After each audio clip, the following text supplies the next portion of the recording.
재판장님, 제출할 증거가 있습니다. 저는 천천히 일어섰습니다. 법정 안이 조용해졌습니다. 남편은 여유롭게 웃고 있었습니다. 제 옆에 앉은 그 여자, 25년 동안 제 절친이었던 그 여자도 마찬가지였습니다. 5년간의 불륜 증거입니다. 그리고 6억 원 재산을 몰래 빼돌린 증거입니다. 마지막으로 제 남은 돈 2억마저 사기치려던 녹음 파일입니다. 순간 남편의 얼굴이 하얗게 변했습니다. 그 여자는 황급히 일어나 문 쪽으로 향했지만 출입문은 이미 닫혀 있었습니다.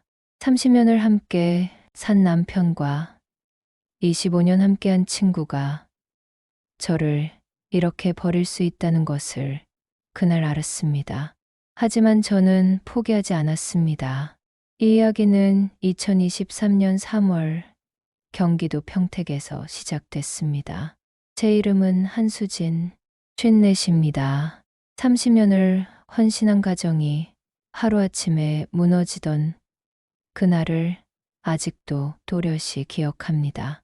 하지만 저는 그 무너진 자리에서 다시 일어섰습니다. 지금부터 그 이야기를 들려드리겠습니다. 이 이야기가 마음에 와닿으신다면 구독과 좋아요 부탁드립니다. 제 이름은 한수진입니다. 올해 54입니다. 25에 결혼해서 30해를 한 남자와 살았습니다. 남편 한태주는 중소기업을 운영하는 사람이었습니다. 직원이 20명쯤 되는 작지만 안정적인 회사였습니다. 저는 전업주부였습니다. 아들 하나를 키우며 남편 뒷바라지를 했습니다. 아침마다 도시락을 싸고 저녁엔 집에서 기다렸습니다. 그렇게 30년을 살았습니다. 경기도 평택에 있는 아파트는 5억쯤 하는 곳이었습니다. 공동명의였습니다. 예금도 6억 정도 모아뒀습니다. 역시 공동명의였습니다. 30년을 함께 일구어낸 것들이었습니다. 외아들 박지훈이는 32입니다. 서울에서 변호사로 일하고 있습니다. 제 자랑이자 보람이었습니다. 저는 행복하다고 믿었습니다. 아니, 그렇게 믿으려 했습니다. 그런데 2023년 3월 어느 날 남편이 말했습니다. 이혼하자. 처음엔 농담인 줄 알았습니다. 남편은 웃지 않았습니다. 진심이었습니다. 왜요? 더 이상 같이 살 수 없어. 무슨 이유로요? 이유가 중요해. 그냥 끝났어. 저는 그날 밤 한숨도 자지 못했습니다. 30년을 함께 산 사람이 한마디로 모든 것을 끝낼 수 있다는 게 믿기지 않았습니다. 며칠 후 제 절친 이미란이 찾아왔습니다. 대학 동기였습니다. 졸업 후에도 25년을 함께 했습니다. 결혼식도 서로 들러리를 섰고 아이 키울 때도 함께 고민을 나눴습니다. 수진아, 괜찮아? 미란이는 제 손을 잡아줬습니다. 따뜻했습니다. 남자들 원래 그래. 나이 들면 한 번씩 이상해져. 조금 기다려봐. 금방 정신 차릴 거야. 저는 미란이에게 고마웠습니다. 이렇게 힘들 때 곁에 친구가 있다는 게 감사했습니다. 미란이는 화장실에 다녀오겠다고 자리를 떴습니다. 그 사이 소파에 놓인 미란이 휴대폰이 울렸습니다. 문자 알림이었습니다. 무심코 화면을 봤습니다. 여보, 이제 조금만 참아. 곧 정리할게. 발신자는 제 남편 한태준이었습니다. 저는 그 순간 숨이 멎는 것 같았습니다. 손이 떨렸습니다. 심장이 미친 듯이 뛰었습니다. 화장실 문이 열리는 소리가 들렸습니다. 저는 황급히 휴대폰에서 눈을 뗐습니다. 미안, 오래 걸렸지. 미란이는 아무것도 모르는 얼굴로 돌아와 앉았습니다. 저는 떨리는 목소리를 감추며 말했습니다. 아니야, 괜찮아. 그날 저는 차를 한 모금도 마시지 못했습니다. 미란이가 돌아간 후 저는 소파에 주저앉았습니다. 여보, 이제 조금만 참아.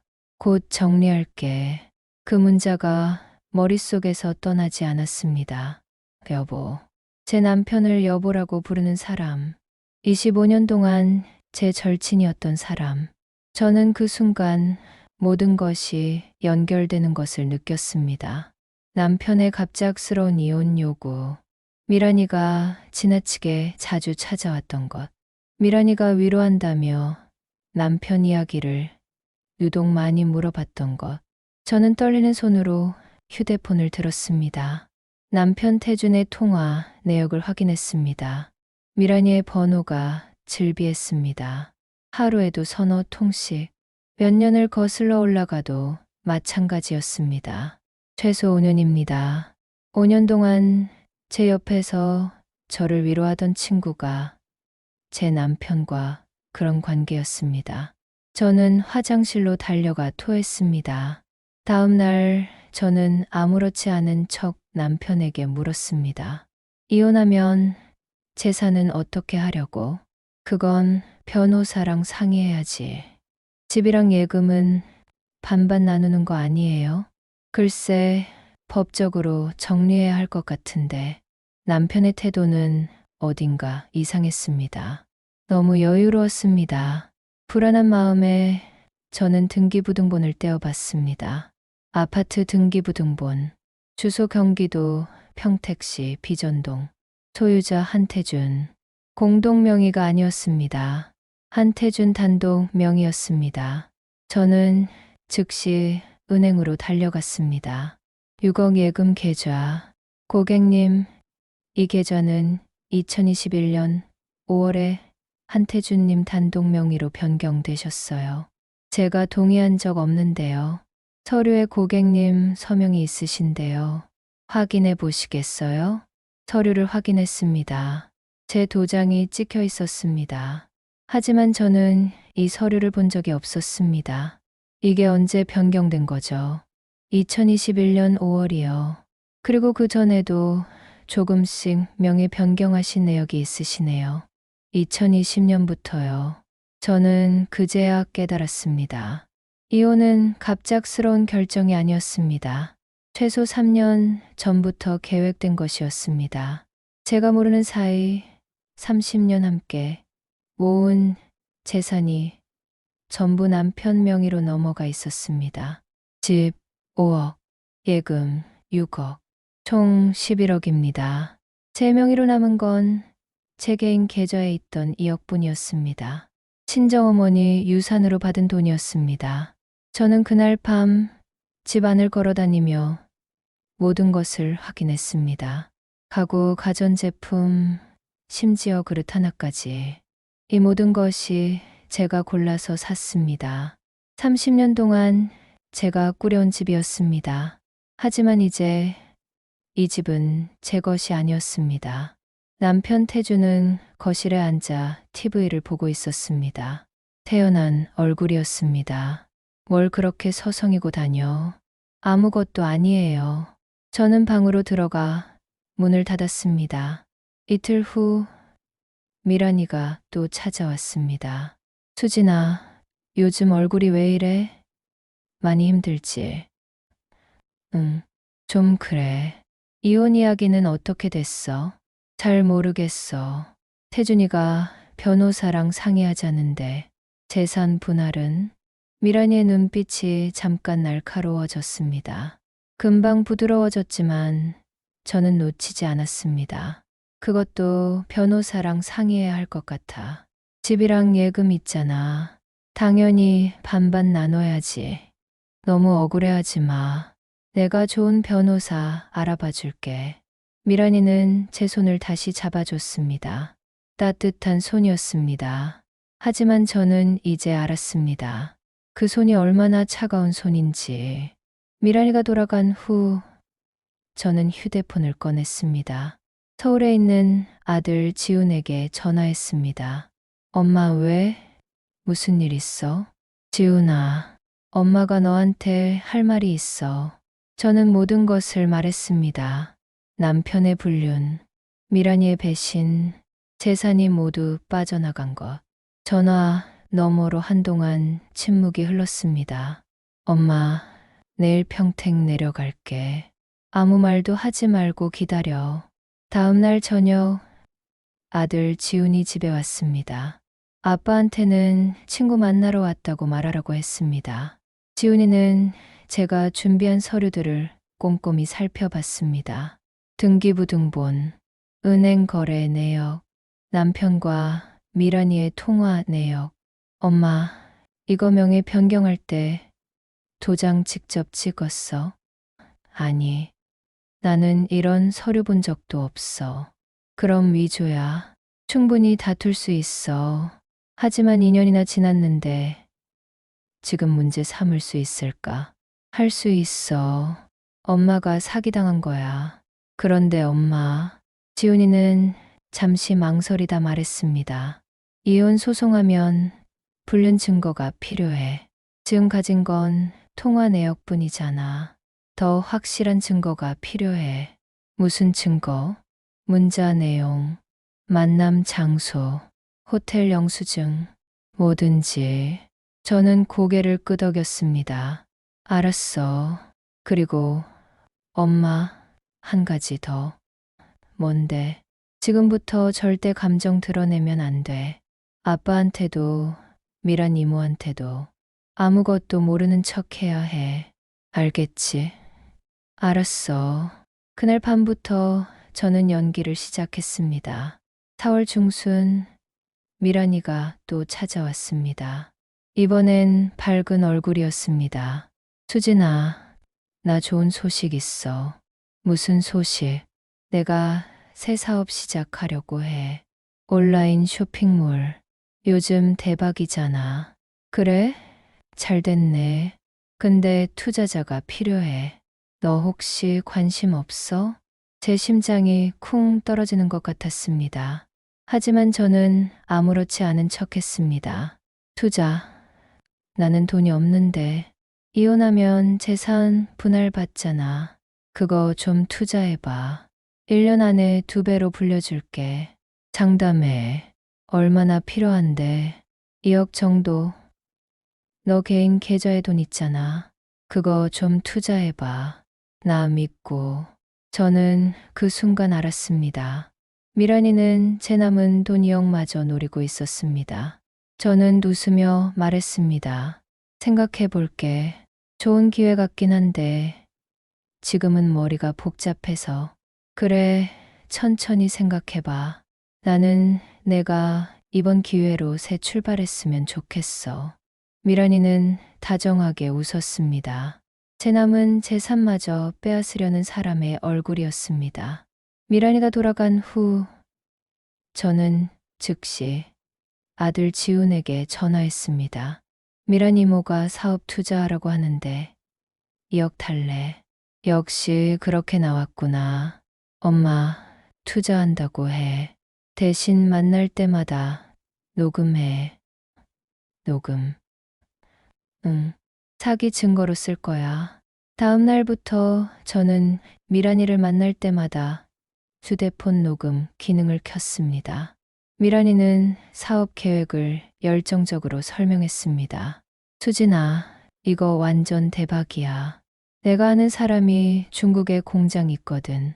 거기서 제품 들여와서 팔면 마진이 엄청나. 그래? 근데 위험하진 않아? 위험 전혀 없어. 나 믿고 맡겨. 1년 후엔 4억으로 돌려줄게. 정말, 정말이야. 계약서도 쓸게. 저는 마치 설득된 것처럼 연기했습니다. 그럼 한번 해볼까? 미란이의 눈이 반짝였습니다. 진짜, 수진아, 후회 안 해. 내가 책임질게. 그 대화를 녹음했습니다.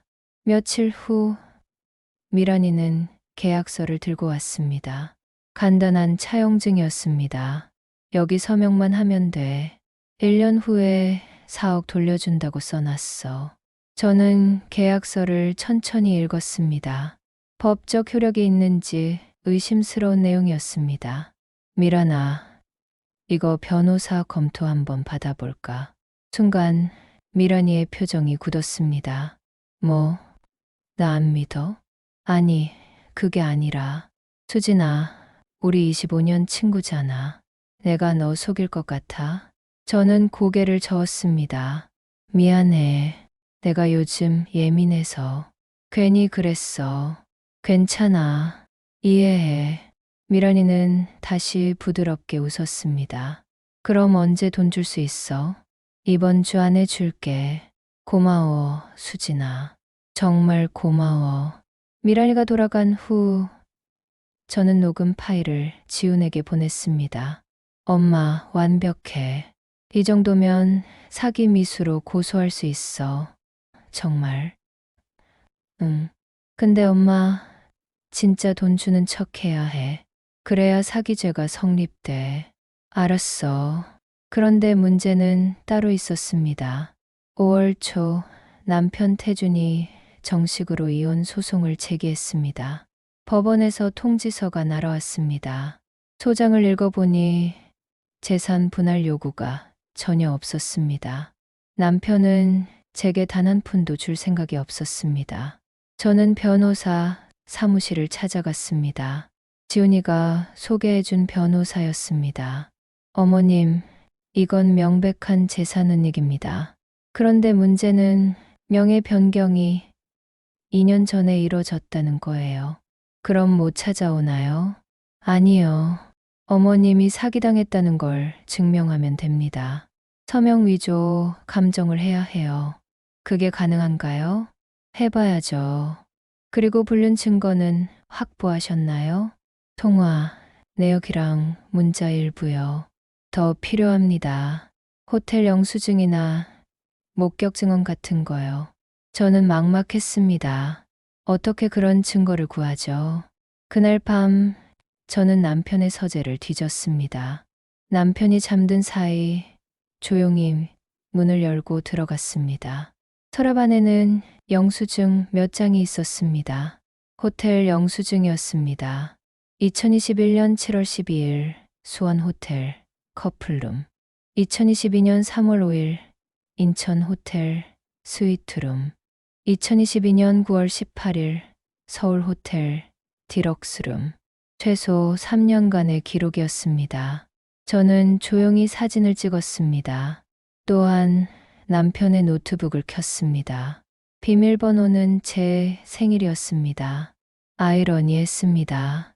이메일함을 뒤졌습니다. 미란이와 주고받은 이메일이 수십 통 있었습니다. 여보, 오늘 수진이 만났어. 아무것도 의심 안 하더라. 곧 끝날 거야. 미란, 조금만 더 참아. 이혼 정리되면 우리 새 출발하자. 저는 모든 이메일을 캡처했습니다. 다음 날 아침 남편은 평소처럼 출근했습니다. 저는 아무 일도 없었다는 듯 아침을 차려줬습니다. 잘 다녀와요. 그래. 남편은 대답도 성의 없이 현관문을 나섰습니다. 저는 그 뒷모습을 보며 생각했습니다. 30년을 함께 산 사람이 이렇게 낯설 수 있구나. 5월 중순 저는 변호사 사무실을 다시 찾았습니다. 확보한 증거들을 전부 제출했습니다. 어머님, 이 정도면 충분합니다. 불륜 증거 확실하고 재산은닉도 입증 가능합니다. 그럼 재산 돌려받을 수 있나요? 가능합니다. 그리고 위자료도 청구할 수 있어요. 얼마나요? 최소 3억은 받을 수 있을 겁니다. 저는 그날 처음으로 희망을 느꼈습니다. 6월부터 9월까지 저는 조용히 준비했습니다. 서명 위조 감정 결과가 나왔습니다. 명예 변경 서류의 서명은 제 것이 아니었습니다. 미란이는 계속 투자금을 재촉했습니다. 저는 계속 핑계를 대며 미뤘습니다. 그 과정을 모두 녹음했습니다. 총 3개의 녹음 파일이 모였습니다. 남편과 미란이는 여전히 아무것도 모르고 있었습니다. 9월 말 제 변호사가 반소를 제기했습니다. 재산 분할 청구, 위자료 3억 청구, 그리고 미란이에 대한 사기 미수 고소. 남편에게 법원 통지서가 날아간 날 남편이 저를 불렀습니다. 이게 뭐야? 보면 알잖아요. 재산 분할, 위자료. 당신 미쳤어? 미친 사람은 따로 있죠. 저는 처음으로 남편을 똑바로 쳐다봤습니다. 30년을 같이 살았는데 이렇게 버릴 수 있었어요. 재산을 몰래 빼돌리고 다른 여자랑 놀아나고. 남편의 얼굴이 굳었습니다. 무슨 소리야? 이미 다 알아요. 이미란이랑 5년 동안 바람 피운 것, 2년 전부터 재산 빼돌린 것, 다 알아요. 증거가 있어. 있죠. 호텔 영수증, 이메일, 통화 내역, 다 있어요. 남편은 말없이 저를 노려봤습니다. 당신 후회할 거야. 후회는 당신이 할 거예요. 그날 밤 남편은 집을 나갔습니다. 저는 처음으로 혼자만의 밤을 맞이했습니다. 무섭지 않았습니다. 오히려 후련했습니다. 2023년 10월 15일 첫 번째 재판 날이었습니다. 저는 아들 지훈과 함께 법정에 들어갔습니다. 남편 태주는 이미 자리에 앉아 있었습니다. 그 옆에는 미란이도 있었습니다. 참고인 자격이었습니다. 재판장이 들어왔습니다. 피고 측 입장 말씀해 주십시오. 남편의 변호사가 일어났습니다. 재판장님, 원고 측의 주장은 근거가 부족합니다. 재산명의 변경은 부부간 합의하에 이뤄진 것이며 불륜 의혹은 사실무근입니다. 원고 측 입장은? 제 변호사가 일어났습니다. 재판장님, 제출할 증거가 있습니다. 변호사는 서류 뭉치를 제출했습니다. 호텔 영수증 3년치, 이메일 캡처본, 통화, 내역, 문자 내용, 그리고 서명 위조, 감정 결과. 재판장이 서류를 넘겨봤습니다. 피고는 이 증거들에 대해 어떻게 반박하시겠습니까? 남편의 변호사는 당황한 기색이 역력했습니다. 재판장님, 확인이 필요합니다. 다음 재판까지 확인하십시오. 첫 재판은 그렇게 끝났습니다. 법정을 나서는데 미란이가 저를 불렀습니다. 수진아, 잠깐. 저는 돌아보지 않았습니다. 수진아, 얘기 좀 하자. 저는 계속 걸었습니다. 지훈이가 제 손을 잡아줬습니다. 엄마, 괜찮아요. 잘하고 있어요. 두 번째 재판은 11월 초였습니다. 이번엔 미란이도 피고로 출석했습니다. 사기 미수 혐의였습니다. 재판장이 물었습니다. 피고임이란 원고에게 사업 투자를 제안한 것이 맞습니까? 네, 맞습니다. 하지만 사기가 아닙니다. 정말 사업을 시작하려고 했어요. 그럼 사업 계획서는 어디 있습니까? 그건 미란이는 말을 잇지 못했습니다. 원고 측 증거 제출하십시오. 제 변호사가 녹음 파일을 재생했습니다. 수진아, 이거 완전 대박이야. 1년 후엔 4억으로 돌려줄게. 나 믿고 맡겨. 계약서도 쓸게. 수진아, 우리 25년 친구잖아. 내가 너 속일 것 같아? 법정 안이 조용해졌습니다. 미란이의 얼굴이 하얗게 변했습니다. 재판장님, 제가 할 말이 있습니다. 저는 천천히 일어섰습니다. 재판장이 고개를 끄덕였습니다. 말씀하십시오. 저는 30년 동안 한 남자를 믿고 살았습니다. 제 청춘을, 제 시간을, 제 모든 것을 바쳤습니다. 제 목소리는 떨리지 않았습니다. 그리고 25년 동안 한 친구를 믿었습니다. 결혼식 때 들러리를 서줬고, 힘들 때 위로해줬고, 기쁠 때 함께 웃어줬던 사람이었습니다. 저는 남편과 미란이를 차례로 바라봤습니다. 그런데 그 두 사람이 저를 이렇게 버릴 수 있었습니다. 30년을 함께 산 남편이 제 재산을 몰래 빼돌렸습니다. 25년 친구가 제 남편과 바람을 피우고 제 남은 돈마저 사기치려고 했습니다. 법정안이 숨죽였습니다. 저는 오늘 단지 제 재산을 돌려받으러 온 게 아닙니다. 정의를 요구하러 왔습니다. 이 두 사람이 저지른 일에 대해 정당한 대가를 치르길 원합니다. 저는 다시 앉았습니다. 재판장은 잠시 침묵했습니다. 다음 재판에서 최종 판결하겠습니다. 12월 10일 최종 판결이 내려졌습니다. 피고 한태주는 원고 한수진에게 다음과 같이 이행하라. 첫째, 평택시 비전동 소재 아파트를 원고에게 반환할 것. 둘째, 부당하게 취득한 예금 6억 원을 원고에게 반환할 것. 셋째, 불륜에 대한 위자료 3억 원을 원고에게 지급할 것. 피고 임이라는 사기 미수 혐의에 대해 벌금 5천만 원을 납부할 것. 재판장의 목소리가 법정에 울려 퍼졌습니다. 남편은 고개를 떨구고 있었습니다.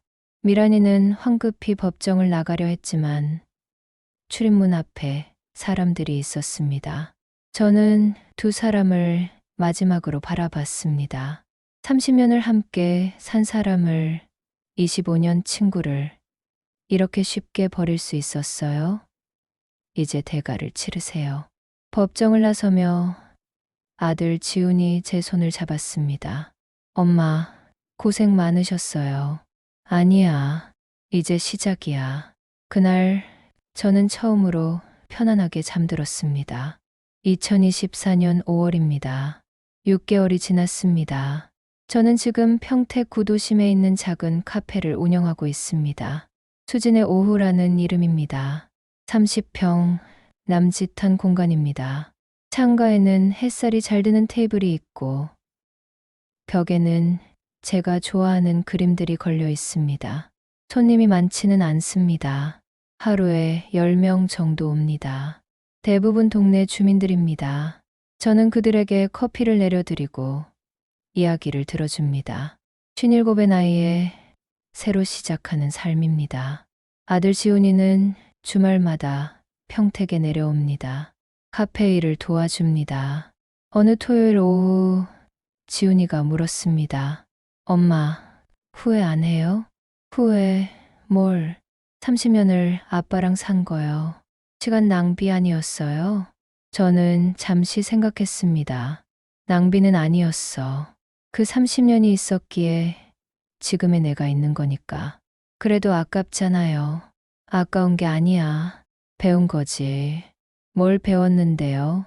사람을 믿되 나 자신을 더 믿어야 한다는 것. 그리고 인생은 언제든 다시 시작할 수 있다는 것. 지훈이는 웃었습니다.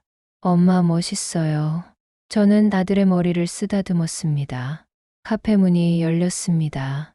손님이 들어왔습니다. 어서 오세요. 저는 웃으며 인사했습니다. 새로운 하루가 시작됐습니다. 30년을 바친 삶은 끝났지만 제 인생은 이제 시작입니다. 54의 나이에 저는 처음으로 제 이름으로 사는 법을 배웠습니다. 한수진으로. 누구의 아내도 아닌, 누구의 친구도 아닌, 오직 저 자신으로. 여러분은 혹시 인생의 큰 배신을 경험하신 적이 있으신가요?